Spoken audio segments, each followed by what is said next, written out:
LSU softball season preview here. Some people are already calling for Best arena. yeah, best arena. Me included. So why is that? Why, like, are you It's not just based on like we got coming to the okay? conference next year. You got Oklahoma, Texas. They're coming, and we know how Oklahoma is in softball. Like That's a dynasty. dynasty. Complete, yeah. Like the way LSU looks right now, they don't look. They're not ready to compete with like the likes of Oklahoma and you got Alabama, who's a pretty good softball too. Uh, it's just I feel like they're falling behind in with the rest of the competition. Yeah, so Jalen, what you think about Beth Torina? You think she should stay the head coach? You know, I know there's some talk online about getting rid of her. Yeah, I think she should be the head coach of LSU softball. Now, I would say this: losing last year to the Raging Cajuns, baby, I think losing to them should provide LSU with some motivation this year because you lost to an in-state rival who you beat in the first game, but then you lost the next two, and they sent you packing at your own stadium. So I think that should provide some motivation for that team this year. And for Beth Torina as a coach, I mean, she has to look at it like Juicy said. You have big time Oklahoma, who wins the national championship like every year. You have them coming in.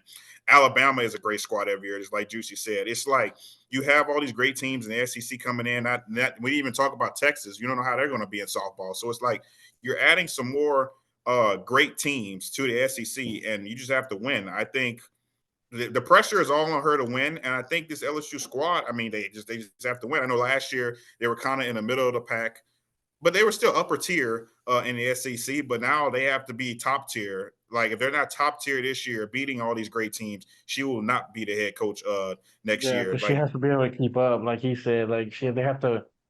Well, the pressure is definitely on her. Like the heat's turned up for sure. So a hot seat season here. I would think it's So a hot seat season. I would say. okay, so what you think? Like what is something that she could do to get off the hot seat? What does she have to make the Women's College World Series, Super Regional, I would think at least make the World Series. I think if they get to Oklahoma City, and make a deep run? Or I would feel better about it.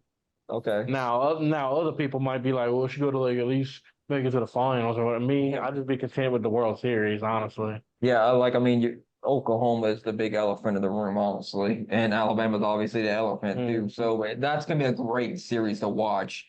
Oklahoma versus Alabama will be a very good softball series to watch as we get all these pieces coming in there. So I mean, like you look at the way the season's gonna go for LSU softball, they're um starting off this year against Nichols. Then you got Memphis, Pittsburgh, Memphis, and then Pittsburgh again for the LSU Invitational.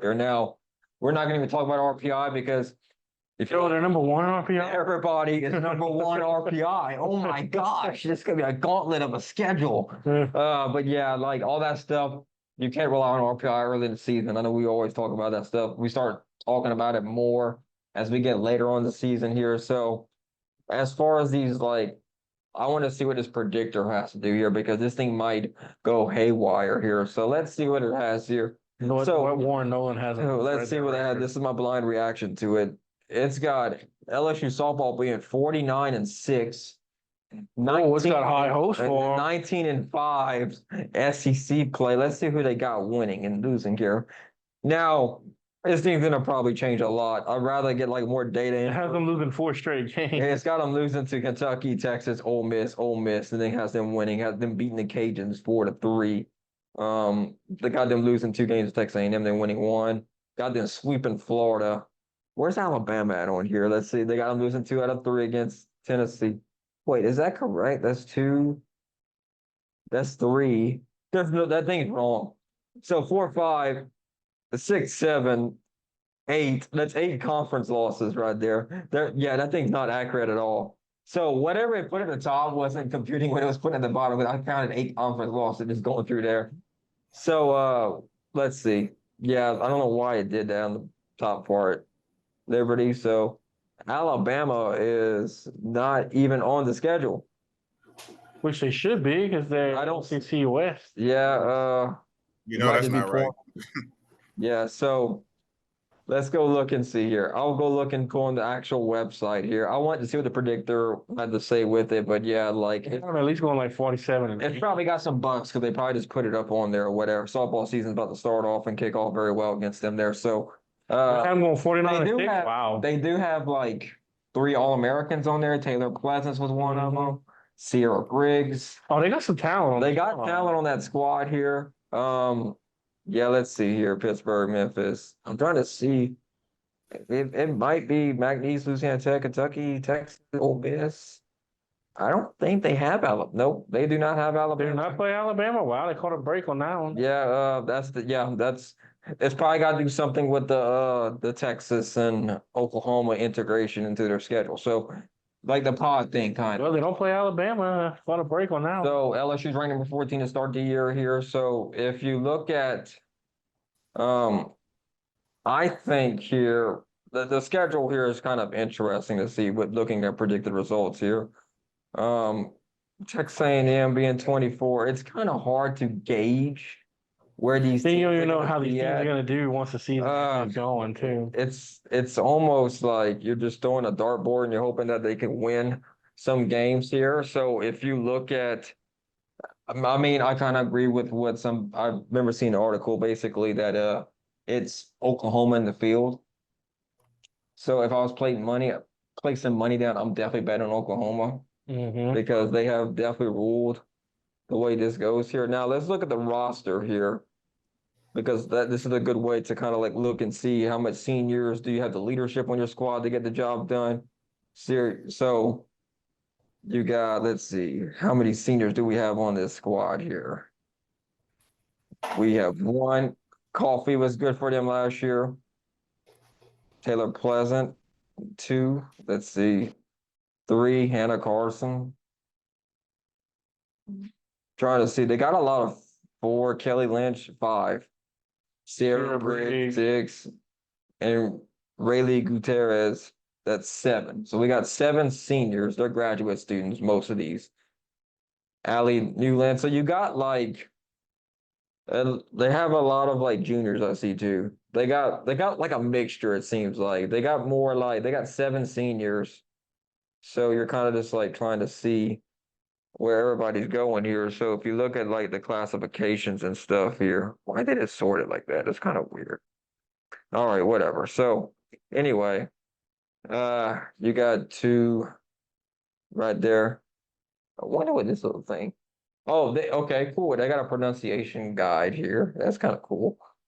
And you know Macy Bergeron right there from Rain. Abigail Savoy from Branch. Not that far from here. Branch. I know she's from Branch. Yeah, so they both went to Notre Dame High School. So you got like a lot of like Macy Bergeron's the niece of my supervisor. that's pretty cool. Yeah, that's his niece. Yeah, so I know Warren Nolan's got high hopes for them here, but their record thing isn't quite keeping up with what it said here. I wonder if it has Texas included in there. No, Texas isn't in the SEC just yet. I think it's after. I think it's next year. I think it's the fall season when they start integrating football. them. Yeah. So that might explain why. I still don't know why Alabama ain't on there. They got Louisiana, like so. Yeah, they don't play UL on the road or at they're playing them at Lansing Park and they got them at home too. So it's midweek games. So like I said, you win the majority of your weekend games, you should be all right, basically. So I know we got off on a tangent here. So they got like 7 seniors. Jalen, how is it having a bunch of seniors good for your squad? Oh, of course. You know, that brings leadership, that brings experience. And I mean, and I don't think that's even included some of the graduate students they have on the team, huh? Yeah, that is. Yeah, because you throw some of them in the mix. I mean, over what 90% of their roster are juniors, seniors, and graduate students. That brings a lot of experience to this team. Beth Torino has a lot to work with. She doesn't have to, go out and tell those girls, "Hey, this is how you're supposed to play. This is how I have to coach you." Like no, you girls know how to play. You were in the NCAA tournament last year. We're going to get back there. We're going to make big moves. Now, having Coffee back is huge for the Tigers. It's really huge. She's one of their best hitters.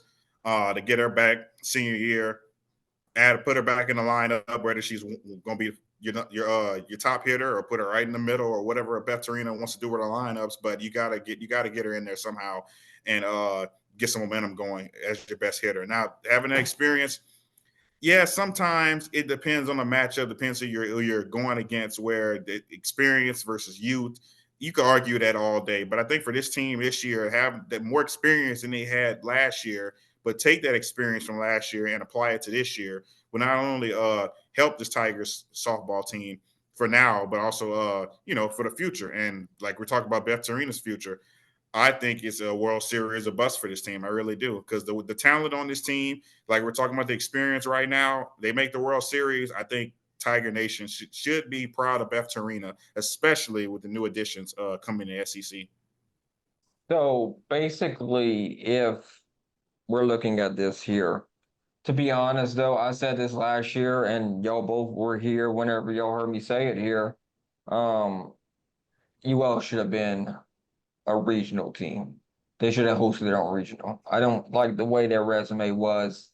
So LSU got kind of punished.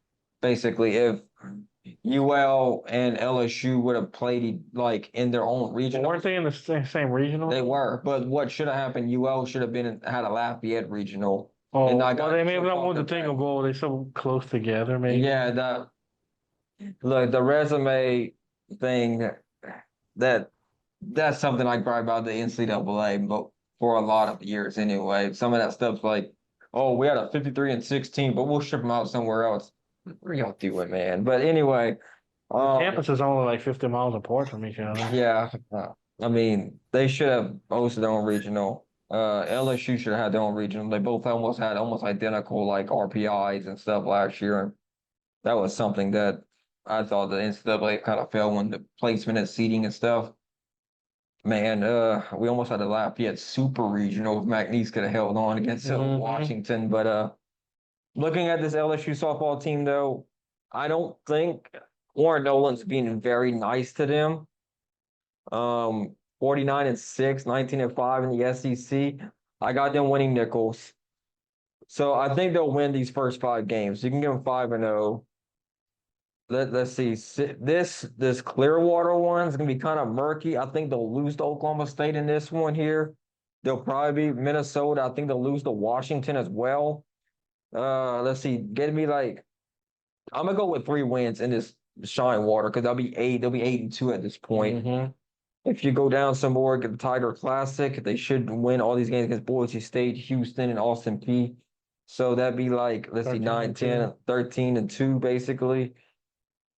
San Diego State, Illinois, they should win all these guys, 14, 15, 16. McNeese, they might lose one to McNeese. McNeese has a very good softball club, as proof as them going against Washington last year. They always had a good ball club. They might drop one there. So give me a loss against one of the McNeese teams.